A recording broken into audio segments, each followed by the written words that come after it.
नमस्कार, मेरा नाम हर्षित त्रिपाठी और आप देख रहे हैं NDNews.in। जैसा कि आज 26 जनवरी है, गणतंत्र दिवस है और आज ही के दिन बसंत पंचमी है। बसंत पंचमी में फतेहपुर कस्बे के ढकौली गांव पे एक बहुत ही भव्य और दिव्य तरीके से यज्ञोपवीत 51 वटुकों का यज्ञोपवीत हुआ है। उसके संरक्षक हमारे साथ मौजूद हैं। हम इनसे बात करेंगे कि आज 51 वटुकों का यज्ञोपवीत हुआ है, उनको आप कैसा आशीर्वाद देंगे और उनके लिए क्या बताना चाहेंगे समाज को। आपका चैनल में बहुत बहुत स्वागत है।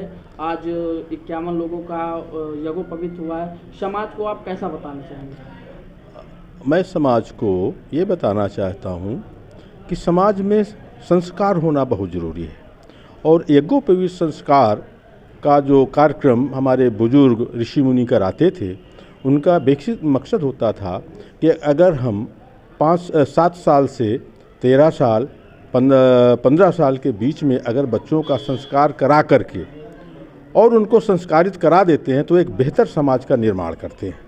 और दूसरा, सूर्य भगवान की उपासना द्विजों के लिए बहुत ही सुदृढ़ करने वाली बताई गई है, जिसमें आज हमने यही बालकों से कहा कि सभी बालक रोज़ 1 लोटा जल सूर्य भगवान को अर्घ दें और 1 माला गायत्री माता का जप करें, जिससे उनका भविष्य उज्जवल हो और साथ में समाज में प्रेम और भाईचारा की लहर पैदा करें। यज्ञोपवीत का मेन उद्देश्य क्या है ब्राह्मण के लिए? यज्ञोपवीत का मेन उद्देश्य होता है कि पहले जो है बालक को जब शिक्षा के लिए भेजा जाता था तो उसको संस्कारित करके निर्मोही बना करके उसके सर मुड़वा करके और उसको एक तरीके से घर से बाहर भेज दिया जाता था कि ये जाए और जा कर के पढ़े और पढ़ कर के आए। जब पढ़ लेता था तो पहली बेदी हो गई जब घर से निकाला जाता था।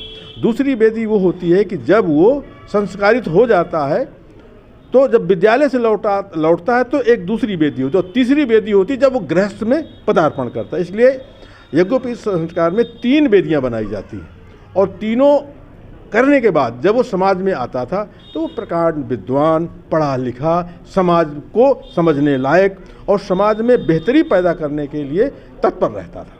यज्ञोपवीत की उम्र क्या होती है? यज्ञोपवीत की उम्र आज के संदर्भों में 11 और 13 और बहुत से बहुत 15 साल। चूँकि अगर लड़का बड़ा हो जाता है तो संस्कार के अंतर्गत माँ को पैर छूने पड़ते हैं लड़के के।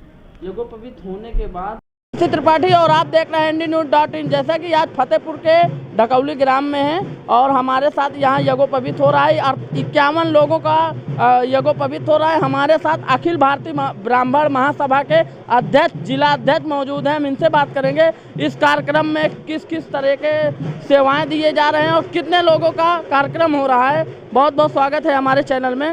ये जो कार्यक्रम हो रहा है कितने लोगों का कार्यक्रम हो रहा है? 51 वटुकों का कार्यक्रम किया जा रहा है। हमारा भारत जो है सांस्कृतिक और संस्कारों से जाना जाता है। इस सांस्कृतिक संस्कारों से जाना जाता है और 13 संस्कार है हमारे हिंदू धर्म में और 13 संस्कारों में एक विशेष संस्कार यज्ञोपवीत संस्कार माना जाता है। और संस्कारों के द्वारा संस्कार से बनी हुई चीज़ एक विशेष समाज को एक विशेष प्रतिभा देती है। इस वजह से संस्कार विहीन हुआ जा रहा है हमारा समाज। इसमें संस्कारों को लेके ये बसंत पंचमी पे यज्ञोपवीत संस्कार संगठन के सभी समूह के द्वारा करवाया जा रहा है और संस्कारित किया जा रहा है लोगों को। इस संस्कार का मेन महत्व क्या है ब्राह्मण सभा पे? ब्राह्मण का मतलब ही संस्कार होता है। ब्राह्मण एक संस्कार है और इसी से ब्राह्मण समाज को एक नियम पद्धति और जीने का आधार देता है। और ब्राह्मण ने समाज को एक जीवन पद्धति दी है, विवाह संस्कार सारी चीज़ें दी है समाज में। और इसी वजह से इसी क्रम में ये यज्ञोपवीत संस्कार होता है। इसी क्रम पे हम साथ में चलेंगे। हमारे साथ वरिष्ठ संवाददाता राहुल जी मौजूद हैं जो कि संपादक भी हैं। हम इनसे बात करेंगे यज्ञोपवीत का मेन महत्व क्या है।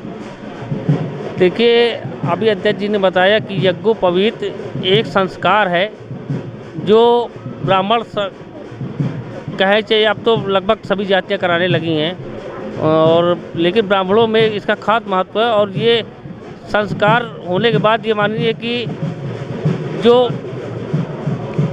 ब्राह्मण भूले आप काटो यार।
करवाते हो तो 2 काल की जरूर करनी है, चाहे 1 माला करो, नहीं है तो 11-21 करो।